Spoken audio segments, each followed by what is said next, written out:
চেন্নাইয়ে এসেছে মেলা, সেই শুনে আমি তো পাগল, মেলায় যাব। কিন্তু আমার হাজব্যান্ড আমাকে নিয়ে যেতে চাচ্ছিলেন না। হ্যাঁ, এটা বলবেন না যে আমি মেলায় কখনো যাইনি বা দেখিনি।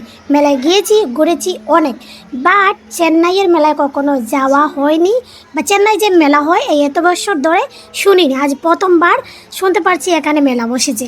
তো আমার হাজব্যান্ডকে আমি বলছিলাম যে আমাকে নিয়ে যেতেই হবে। আমার হাজব্যান্ড আমাকে স্ট্রিক্টলি মানা করে দিয়েছেন যে এখানে যেতে হবে না, কারণ এটা ভালো না। এই যে মানে এরকম এই জায়গায় মেলা ভালো হয় না, গেলে মুড খারাপ হয়ে যাবে। আমি আমার হাজব্যান্ডকে বলছি চেন্নাইয়ের মেলা বলে কোথায়, এখানে ভালো হবে, আমাকে নিয়ে যেতেই হবে। তো কী আর করা যাবে, হাজব্যান্ড কাছে ওয়াইফের বায়না, তো হাজব্যান্ড তো নিয়েই যাবেন।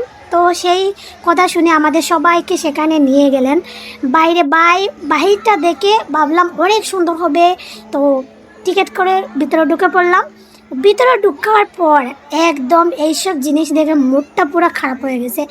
আর ভাবছিলাম যে বেকার বেকার এসে টাকা নষ্ট করেছি। হাজব্যান্ডের যদি কথা শুনতাম তাহলে এই যে টাকাটা নষ্ট হলো সেটা যেত না। এই জায়গায় অনলি মাত্র ভালো লেগেছে এই বাটারফ্লাইগুলো, তবুও যদি একটু রিয়েল হতো, এগুলো হচ্ছে কার্টুনের মতো। তো কি আর করা যাবে, তারপর মুড খারাপ করে চলে আসলাম বাড়িতে।